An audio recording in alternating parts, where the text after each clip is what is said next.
Бәріңізге сәлем достар. Сіздермен бірге Ерке. Қазір біз 3 апрель және дағы 4 апрель күні осы сигнал каналға берілген сделкаларға обзор жасайтын боламыз. 3 апрель күні мен сіздерге көрсеттім, вот в целом анализ бойынша вот ең алғашқы контекст осындай болды, полностью бір күндік таймфрейм барлығы лонгқа келе жатқан болатын, и самый важный зоналар ретінде мен ордер блокты кластерный зонаны белгілеп қойдым. Осы екі зонаның біреуіне келіп подтверждение болған жағдайда ғана лонгқа қараймыз дедік.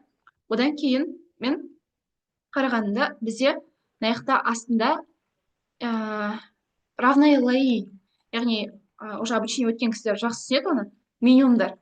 Екі бірдей минимум, ол ликвидность болып саналады.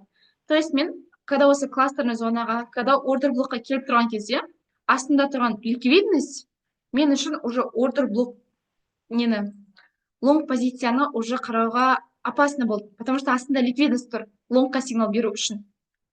Вот, неге қазір өшіріп сессияны. И поэтому мен уже лонг сигналды андай жаздым сіздерге, пока астында ликвидность тұр деген сияқты. Вот, мінекей анализ бойынша астындағы екі бірдей минимум, ол уже лонгқа қарастырудың өте опасно екендігін көрсетіп тұрды бізге. Одан кейін шортқа біз сигнал бердік. Ал шортқа қарастырайын десең, саған напротив не тұр? Ордер блок пенен кластерный зона тұр. Ордер блок не? Ол бізде крупный участниктің отырған жері. Мынау ордер блоктың зонасы 1 сағаттық, мынау бізде кластерный зона болып тұрды. Яғни, где-то сағат 12-нің кезінде, көрсем, сигнал бізде шортқа берілді, и 110 пипспен ба, плюспенен жабылды. Қазір көрсем. Вот, 100 пипс плюспенен жабылған болатын. Неге шортқа берілді? Себебі астында равные минимумы. Изначально идея соған қарай келу керек болғандығын.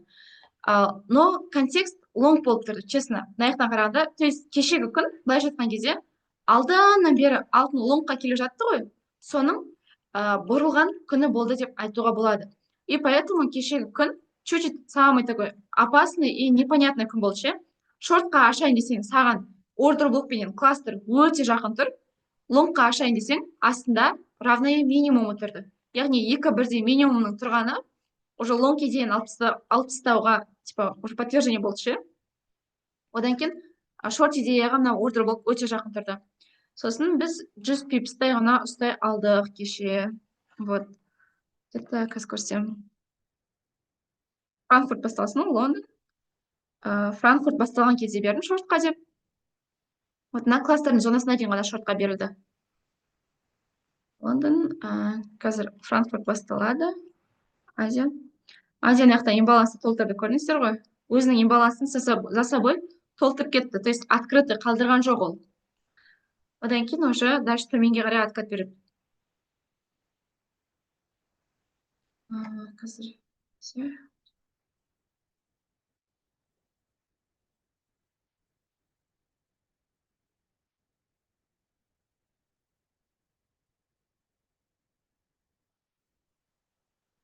вот, где-то осы зоналарда мен сіздерге шортқа деп берген болатын, мына кластерға дейін.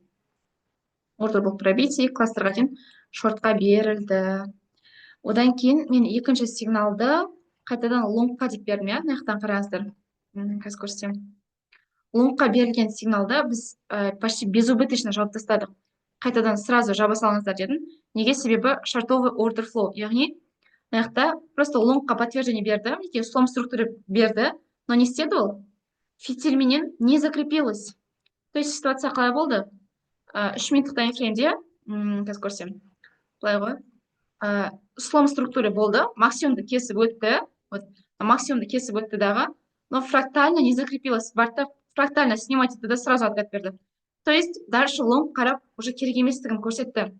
То, что астында равные минимумы тұрды, и уже бұлда как шартовый order flow деп жазғаным, сол болған болатын. Яғни ол за собой мұнаяқтан фрактальный ликвидностьті снимать етті. Сосын order flow басталды. Дальше сигнал беруге қорықтым, потому что жаңағыдай бір күндік таймфрейм ол импульсқа лонг келе жатқан болатын. Сол себепті сіздерге берілмей қалды сигнал шортқа. Но бірақ шортовый order flow деп мен 11:28-де жаздым ғой. Одан кейін 800 пипсқа 6 не істеді, прям құлап берді. Вот содан кейін түсіндім, то, что уже рискі жоғары сделкаларды тоже ала беру керектігін. Мінекей, мына жерден сіздерге лонгқа берілді, а ол не істеді, не закрепилось, а просто фрактальный снятие ликвидности болды. Ликвидность снимать етті, сразу откат берді, и уже лонгке дейін алып тастады. Если бұл прям закреп болған кезде ғана, дальше лонгқа қарастыруға болатын еді ше, мына максимумнан. А ол не істеді, онда ештеңе жасаған жоқ. Ол просто ликвидностьті снимать етті да, астыға кетті. Запись жазып жатыр екен, запись жасамай қалдым. Вот. Кешегі екі сделка берілді ғой. Кешегі екі сделкада тура осындай болды. Одан кейін мен уже сіздерге жаңағы мына сделканы пропускать етіп алғаннан кейін уже енді келесі аптадан бастап уже контекстке қарсы сделкаларды тоже аламыз. Риск жоғары, но осындай нақты күшті движениялар ұстауға болатын сделкалар тоже алатын боламыз енді. Одан кейін дальше не бізде бүгінгі күнде берілген сделкаларды ше. Бүгінгі күн бізде басында лонг деп берілген сделкамыз где-то 30-40 пипспен плюспен жабылды, а одан кейін шорт деп берілген сделкамыз 220 пипспенен жабылды. Қазір көрсем, то есть до новости жаптық, иә? Мен до новости жаба салыңыздар деп айтқан болатынмын сіздерге. Қазір Азия басталады, қараңыздар. Бізде кеше көрдіңіздер, иә? Кешегі күннен то, что понятно болды, импульс төменге қарай кетті. Мынау коррекция болды, иә? Но через снятие ликвидности жүрді. Мына жақта кім стоптарын қойды төменге деп ашып, соның бәрін барда снимать етіп алды Нью-Йоркта. То есть шортовый order flow деп айтқаным сол ғой, вот қайтадан соны қайталап тұр. Откат коррекция барды дағы, просто как ликвидность ретінде кім мына жерге стоптарын қойып тұрды, соның бәрін снимать етіп алды дағы, қайтадан откат берді. То есть шорт уже контекст, ана аптадан бері контекст лонг болып келе жатыр еді, қаншама күннен бері ше, сол ауысты кеше. И уже бүгінгі күнге сіздерге нарративті прям беріп тұрды ғой, импульс төменге беріп тұрды мінекей. Мынау коррекция болды. Коррекция ликвидностьті снимать етті. И уже бүгін Азияның өзі сіздерге нарративті шортқа беріп тұрды. Нарративті шортқа беріп тұрды. Одан кейін кластерный зонамен также прям сәйкес келіп тұрды. Кластер қазір көрсетейін. Кластер объем прям барлығы шортқа көрсетіп тұрды. Кеше күн бізде қай күн еді? 3, иә. Вот сағат где-то яқтан оның кезінде осы зонада бізде кластерный зона болған болатын. Зона бізде кластерный зона болған болатын. Франкфуртта тура осы кластерный зонаны тестировать етті. С одной стороны, это ордер блокты тестировать етті. То есть екі бірдей подтверждение болды, то, что сразу бұл зонаның өте мықты зона екендігін көрсетіп тұрды. Франкфурт келді, 3 минуттық сіздерге слом структурада мен сигналға бердім шорт деп. Вот 20-31-ден мына жерде уже мына имбаланстың пробитиесінен уже мен сіздерге шортқа кірсін деп берген болатынмын. Қазір бұл сигналды қайда жаздым мен? Чисто сигнал, яғни уже мына жерге айттым, иә? Уверенный сигналдарды ғана жазамын деп. На риск жоғары деген жерге против контекста сделкаларды аламыз. Вот утром жазып жібергенмін.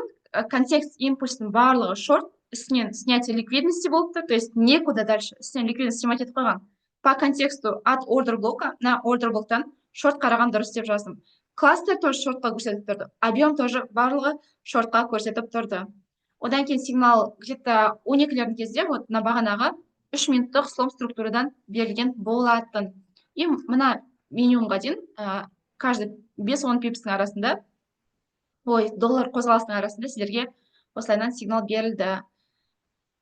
Вот, просто бұл сделкада жаңағыдай ордер блокқа кластерный зонаға келді, 3 минутта слом структура берді, контекстің барлығы шорт, и все, сразу сделка шортқа берді, 220 пипспен сделка жабылды. Одан кейін уже новости болғандықтан дальше қарап керек емес деп айттым.